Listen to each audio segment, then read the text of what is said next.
मुंबई से पहले खबर, जहां पर मंत्री धनंजय मुंडे पर अपने बच्चों को बंधक बनाने का आरोप लगा है।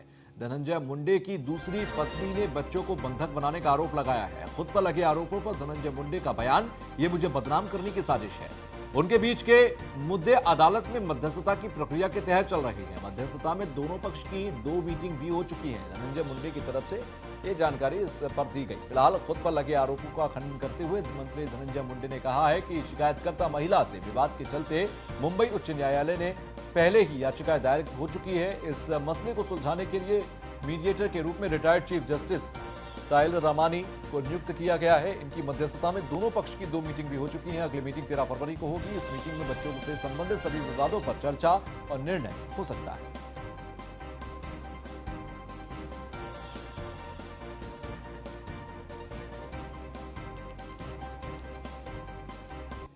तो वहीं महाराष्ट्र के राज्यपाल भगत सिंह कोश्यारी आज धुले जिले के दौरे पर थे। इस बीच राष्ट्रवादी कांग्रेस के कार्यकर्ताओं ने उन्हें काले झंडे दिखाए, जिसके बाद पुलिस ने कार्यकर्ताओं को हिरासत में लिया। वहीं इस दौरान एनसीपी कार्यकर्ताओं ने राज्यपाल भगत सिंह कोश्यारी को अपने पद की गरिमा बनाए रखने के लिए कहा, बिना भाजपा के कार्यकर्ता के रूप में काम करने का आरोप लगाया।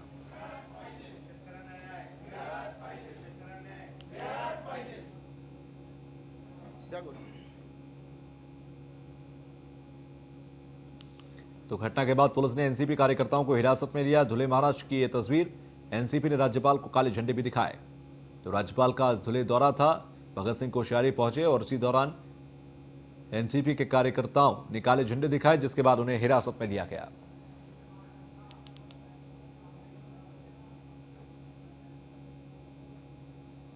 राष्ट्रवादी कांग्रेस की तरफ से राज्यपाल जी का जो दौरा आयोजित किया उसका हम काले झंडे दिखा के निषेध कर रहे हैं। हमारा कहना है कि राज्यपाल यहाँ पे भाजपा का हस्तक बोल के कार्यकर्ता बन के यहाँ पे काम करे। उनका काम महाराष्ट्र विरोधी रहा है राष्ट्रवादी कांग्रेस। तो वहीं मुंबई महानगर पालिका के सह आयुक्त रमेश पवार ने बुधवार को बजट पढ़ते समय गलती से सैनिटाइजर पी लिया। उन्होंने पानी समझकर सैनिटाइजर पी लिया। गनीमत यह रही कि घटना के बाद उन्हें किसी प्रकार का नुकसान नहीं हुआ। जैसे ही उन्हें अपनी गलती समझ आई, तुरंत उन्होंने पानी की बोतल लेकर मुंह साफ किया। उसी दौरान की यह तस्वीर हम आपको दिखा रहे हैं, जब रमेश पवार पानी समझकर सैनिटाइजर पी गए। जैसे ही उनको अपनी गलती समझ में आई, उन्होंने तुरंत ही मुंह को साफ किया। फिलहाल रमेश पवार की ये गलती भारी नहीं पड़ी और गनीमत रही कि उनके स्वास्थ्य को कोई हानि नहीं हुई।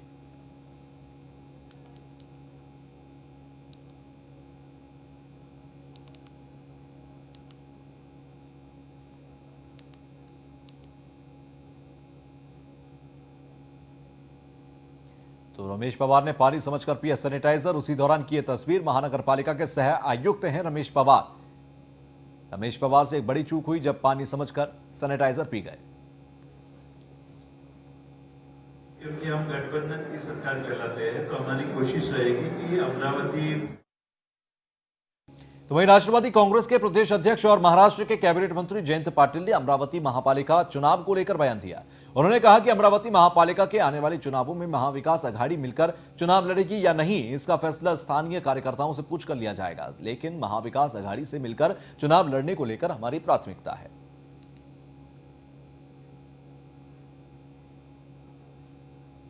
क्योंकि हम गठबंधन की सरकार चलाते हैं तो हमारी कोशिश रहेगी कि अमरावती महापालिका में तीनों पार्टी इकट्ठा आए। हमारी पहली प्रायोरिटी वो रहेगी।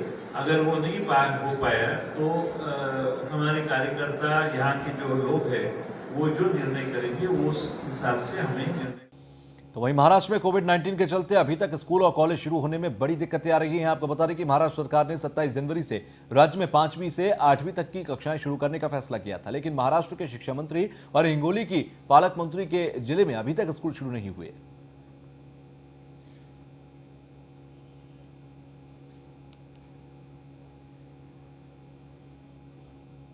शिक्षकों की, अध्यापकों की आरटीपीसीआर चाशनी, उनके अहवाल रिपोर्ट आने बाकी है। जो बच्चे हैं उसके पालकों के सम्मति पत्र लेने बाकी है। ये प्रोसेस अभी चालू है। जिला प्रशासन की अनुमति मिलने के बाद जल्द ही 5वीं से 8वीं तक कक्षा के स्कूल जल्द ही चालू होंगे।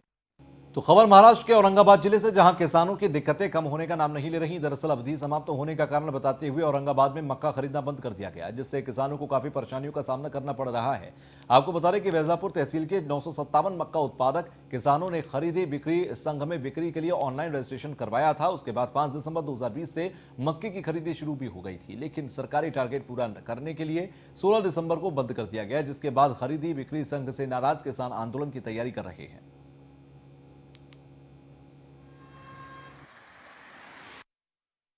हमने यहाँ पे जो शासकीय खरीदी केंद्र है, यहाँ पे 15 दिन पहले वाहन लाए थे खरीदने के लिए।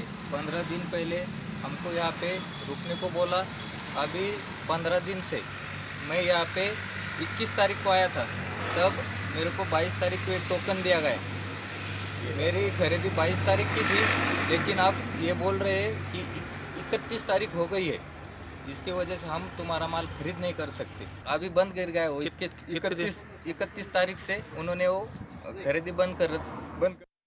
तो वहीं महाराष्ट्र में भारी बारिश होने से बुल्ढाना के किसानों की फसल का काफी नुकसान हुआ था और किसानों ने फसलों का बीमा भी निकलवाया था। उसके बाद भी किसानों को नुकसान का मुआवजा नहीं मिला, जिसके चलते किसान नेता प्रसेनजीत पाटिल ने खुद मोर्चा संभाला। इसके लिए उन्होंने जिले के किसान भारी मात्रा में इकट्ठा कर शामिल इसमें हुए और इसके बाद उन्होंने बीमा कंपनियों पर कई गंभीर आरोप लगाए।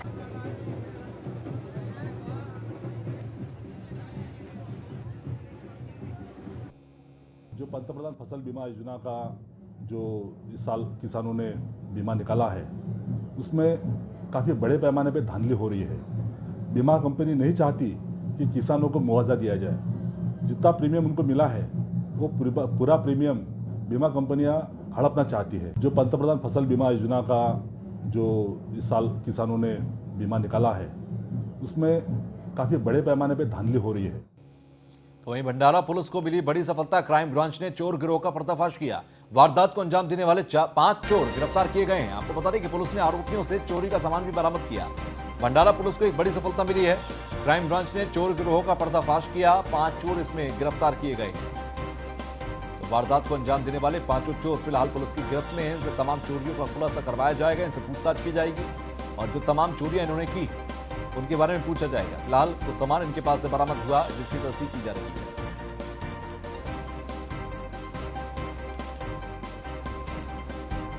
पुलिस अमलदार को इन्फॉर्मेशन मिली थी कि कुछ लड़के ज़्यादा पार्टियां कर रहे हैं और पैसा उड़ा रहे हैं। लोकल क्राइम ब्रांच ने उनको ताबे में लेने के बाद पता चला कि उन्होंने जो एचबीटी है हाउस ब्रेकिंग उन्होंने किया। पुलिस अमलदार को तो वही अहमदनगर जिले के पर्वतारोहण के क्षेत्र में सबसे कठिन माने जाने वाले साधन वैली के बाण सुल्का पर्वत को रायगढ़ जिले के सुधागढ़ पाली तहसील के गिरियारोहक मोहन हुले ने अपने 8 दोस्तों के साथ सफलतापूर्वक पार किया। आपको बता दें कि बाणसुलक पर्वत की चढ़ाई सबसे कठिन मानी जाती है और इस पर्वत को पार करने की मुहिम में मोहन के साथ पुणे और अहमदनगर जिले के 8 गिरियारोहक शामिल थे। साथ ही मोहन हुले ने आने वाले समय में हिमालय पर्वत पार करने को भी कहा है।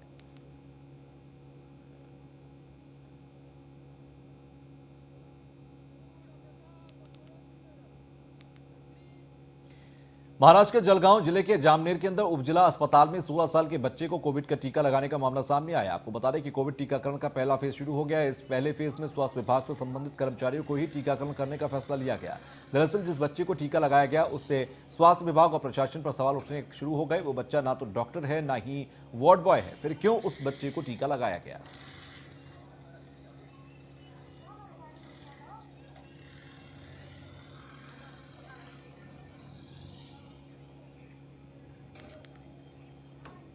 तो 16 साल के बच्चे को यहां टीका दिया गया। जामनेर में उपजिला अस्पताल की एक बड़ी लापरवाही सामने आई है। जलगांव के अंदर 16 साल के बच्चे को कोविड का टीका लगा दिया गया, जबकि इस वक्त अगर देखिए टीका अभियान के तहत पब्लिक हेल्थ वर्कर्स को ही टीका लगाया जा रहा है। ऐसे में इस 16 साल के किशोर को क्यों लगाया गया टीका, ये एक बड़ा सवाल बना हुआ है।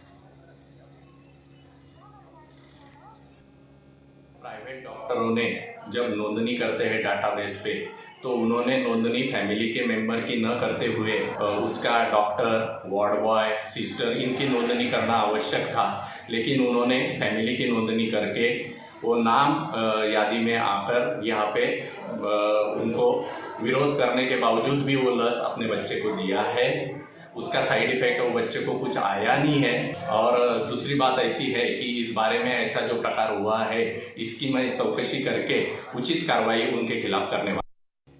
तो वहीं ठाणे महापालिका में बीजेपी के गुट नेता संजय बाघुले के जनसंपर्क कार्यालय में 2 अज्ञात बदमाशों की तरफ से दिन दहाड़े तोड़फोड़ करने का मामला सामने आया। आपको बता दें कि बीजेपी के कद्दावर नेता संजय बाघुले का ठाणे रेलवे स्टेशन के पास दादा पाटिल वाड़ी में जनसंपर्क कार्यालय है, जहां पर अज्ञात बदमाशों ने तोड़फोड़ की, जिसकी पूरी घटना सीसीटीवी कैमरे में कैद हो गई। फिलहाल नौकाड़ा पुलिस ने मामला दर्ज कर जांच शुरू कर दी है।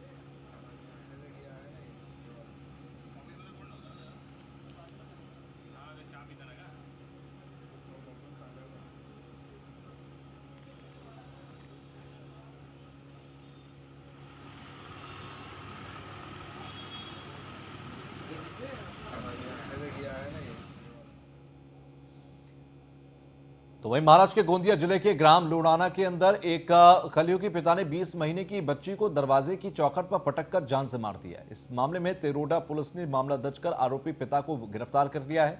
वहीं मृतक बच्ची की मां ने बताया कि उसका पति अक्सर शराब पीकर उससे मारपीट करता था। वो लड़की रो रही थी जब घर में गया था, क्यों रोती करके फिर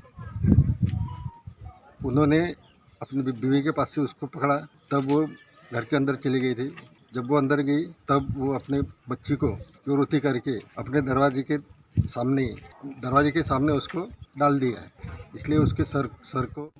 खबर महाराष्ट्र के परभणी से है, जहां पर क्राइम ब्रांच ने अवैध रूप से गुटखा बेचने वाले 6 आरोपियों को गिरफ्तार किया। आपको बता दें कि पुलिस ने शहर में 2 रास्ते बनाकर छापेमारी की, जिसमें बैन हुआ करीब 20 से 25 लाख रुपए का गुटखा जब्त किया गया। वहीं इस मामले में 2 आरोपी अभी फरार हैं। तो गुटखा बेचने वालों के खिलाफ कार्रवाई की गई। पुलिस ने 2 दस्ते बनाकर यह छापेमारी की कार्रवाई को पूरा किया था।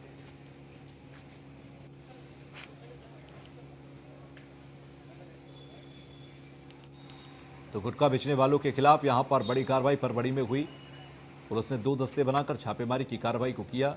शहर के अंदर जिस तरह से गुटखा बेलगाम होकर बिक रहा था, उसके ऊपर अवैध तरीके से बिक रहे गुटखे के ऊपर कार्रवाई की गई। 20 से 25 लाख रुपए का गुटखा जब्त किया गया।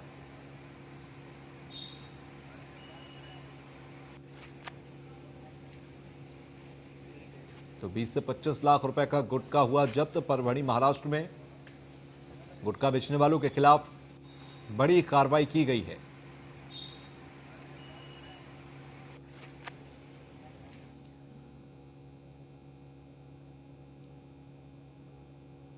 तो महाराष्ट्र में हाल ही में हुए ग्राम पंचायत चुनावों में सरपंच पद के लिए आरक्षण चुनाव नतीजे घोषित होने के बाद जारी किया गया। जलगांव जिले के 3 ग्राम पंचायतों में आरक्षण ने जीते हुए प्रत्याशियों की मुसीबत बढ़ा दी है।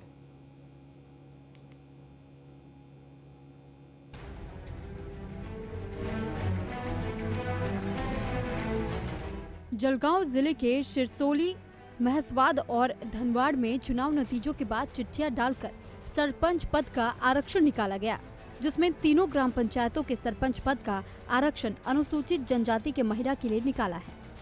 हाल ही में संपन्न हुए ग्राम पंचायत के चुनाव में इन तीनों ग्राम पंचायतों में एक भी महिला अनुसूचित जनजाति के आरक्षण पर चुनकर नहीं आई है। लेकिन वह पुरुष चुन के आया है और आप महिला का आरक्षण निकाल रहे हैं, तो बोले उन्होंने ऐसा आश्वासन किया जब जिलाधिकारी साहब के आदेश से अगला काम आपको न्याय देने का प्रयत्न करेंगे। अगर ये आरक्षण महिला का नहीं निकला तो 50% महिला पर अन्याय है। यही सवाल मैंने उनसे उस दिन पूछा था, लेकिन उन्हें आश्वासन दिया है कि हम आपका आरक्षण सही निकाल के देंगे। ग्राम पंचायतों में सदस्य पद के आरक्षण चुनाव से पहले ही निकाले गए थे।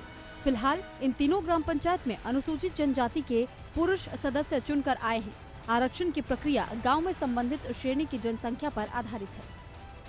जिस गांव में जिस कैटेगरी का आरक्षण का उम्मीदवार उपलब्ध नहीं होगा, उस आरक्षण के बारे में हमने माननीय जिलाधिकारी महोदय को वो आरक्षण चेंज करने के लिए रिपोर्ट भेज दी है। जिलाधिकारी महोदय जिस कैटेगरी के लिए वो जगह रिजर्व रख के आती है, उस बारे में फिर से सोलर या चिट्ठी डाल के फिर से निर्णय लेंगे। फिलहाल इन तीनों गांव में अनुसूचित जनजाति के लोग रहते हैं, लेकिन इन तीनों जगहों पर किसी भी महिला ने चुनाव नहीं लड़ा, इसलिए सरपंच पद का आरक्षण मिलकर भी इन तीनों गांवों में अनुसूचित जनजाति की महिला अब सरपंच नहीं बन सकती है। अब तो यही देखना होगा कि प्रशासन इस मामले में क्या समाधान निकालेगा। न्यूज़ 1 इंडिया के लिए जलगांव से आत्माराम गायकवाड़ की रिपोर्ट। तो नासिक में होटल के अंदर प्रशिक्षण ले रहे परीक्षार्थी अभ्यर्थियों की पिटाई का मामला सामने आया है। साथ ही प्रशिक्षण अभ्यर्थियों की ने आरोप लगाया है कि उन्हें कमरे में बंद कर प्रताड़ित किया जा रहा है। तो वहीं पुलिस ने मौके पर पहुंचकर इन प्रशिक्षण अभ्यर्थियों को छुड़ाया। आपको बता दें कि नासिक के होटल जुपिटर में कुछ लड़के लड़कियां होटल मैनेजमेंट का प्रशिक्षण ले रहे थे। उन्हें 9 घंटों से ज्यादा काम करवाया जाता था। साथ ही उनके साथ मारपीट भी की जाती थी। स्थानिक शिवसेना नेता बाला दराडोके से इन प्रशिक्षण अभ्यर्थियों ने फोन कर इस बात की जानकारी देते हुए मुद्दे में हल्के गुहार लगाई। तो वहीं दराडे ने पुलिस को फोन कर इसकी जानकारी दे दी, जिसके बाद पुलिस ने इन बच्चों को छुड़ाया।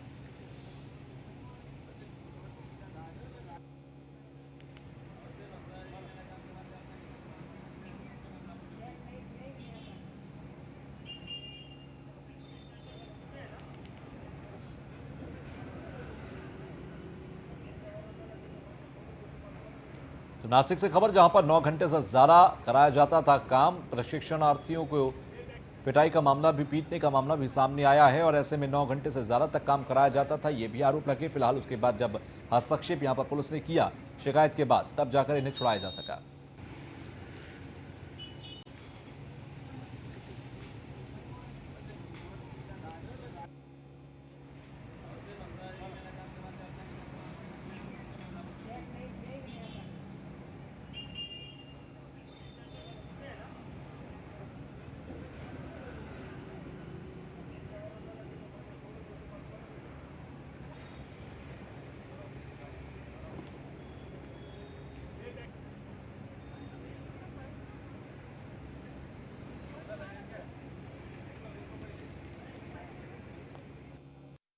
सर मेरा एग्ज़ाम आ गया था, 8 तारीख को एग्ज़ाम में मैं जाने वाला था। मेरे को सर यहाँ से जाने नहीं दे रहे थे। फिर हम लोग भागने का प्लानिंग किया, भागा तो सर हम लोग को पीछे से पकड़ के फिर हमको रात में सर रूम में बंद करके मारा। हम लोग को, मेरे को मारा, मेरे फ्रेंड वो दोनों को इसको बहुत मारा है। सर मेरा एग्ज़ाम आ गया था।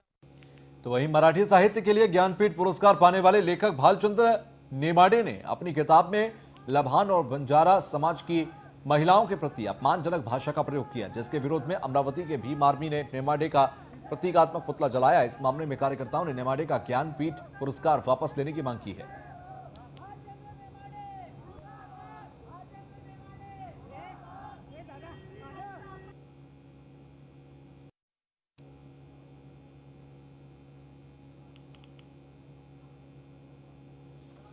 तो किताब में अपमानजनक भाषा के प्रयोग पर यह आरोप लगाया गया। साथ ही आपको बता दें कि अमरावती में पुतला भी जलाया गया। तो वहीं ट्विटर पर कंगना रनौत के 2 ट्वीट डिलीट करने का मामला सामने आया है। दरअसल ट्विटर ने इन 2 पोस्टों को सोशल मीडिया के नियमों का उल्लंघन करार दिया। दरअसल अभिनेत्री कंगना हर उस सेलिब्रिटी के साथ बहस कर रही हैं जो किसानों के आंदोलन का समर्थन कर रही हैं। ट्विटर से कंगना बहुत ही व्यंग्यात्मक शब्दों से किसान आंदोलन का विरोध में आलोचना कर रही हैं। कंगना ने भारतीय क्रिकेट टीम के सलामी बल्लेबाज रोहित शर्मा के बारे में अपशब्द कहे हैं। तो कंगना रनौत के 2 ट्वीट को डिलीट किया गया है। आपको बता दें कि किसान आंदोलन के विरोध में ये ट्वीट किए गए थे। और ऐसे में लगातार कंगना रनौत जिस तरह से तमाम समर्थन करने वाले लोगों के साथ ट्विटर पर बहस करती हैं, उसके बाद ये तस्वीरें सामने आई हैं। तो वहीं पुणे जिले के देहू रोड छावनी परिषद में कर्मचारी अवैध रूप से पैसे वसूली कर रहे हैं, जिसका वीडियो सोशल मीडिया पर वायरल हो रहा है। आपको बता दें कि बाजार में कई ठेले चालक अपना हाथ गाड़ी और ठेला लगाकर अपना गुजारा कर रहे हैं। पहले ही देहू रोड कैंटोनमेंट बोर्ड की हालत खराब है, उसमें बोर्ड कर्मचारी हाथ गाड़ी और ठेला चालक से अवैध रूप से पैसा वसूलते हैं। इसके खिलाफ भीम आर्मी ने कर्मचारियों के ऊपर सख्त से सख्त कार्रवाई करने की मांग की है।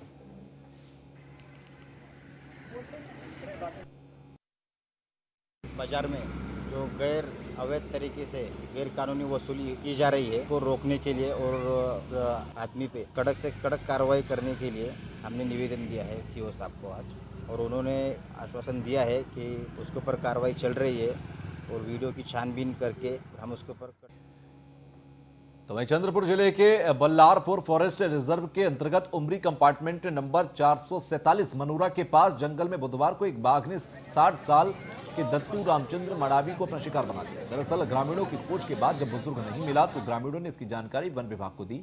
इसके बाद वन विभाग ने बुजुर्ग के शव को खोज निकाला और शव को पोस्टमार्टम के लिए भेज दिया।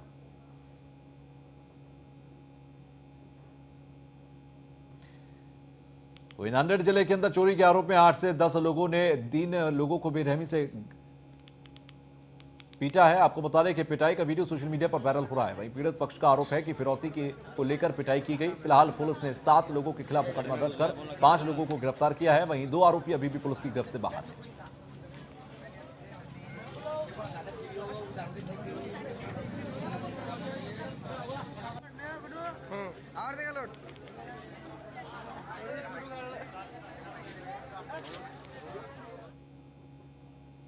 तो वहीं नांदेड़ जिले में चोरी के आरोप में 8 से 10 लोगों ने 3 लोगों को बेरहमी से पीटा था और वहीं फिलहाल पुलिस ने 7 लोगों के खिलाफ मुकदमा दर्ज कर 5 लोगों को गिरफ्तार कर लिया है।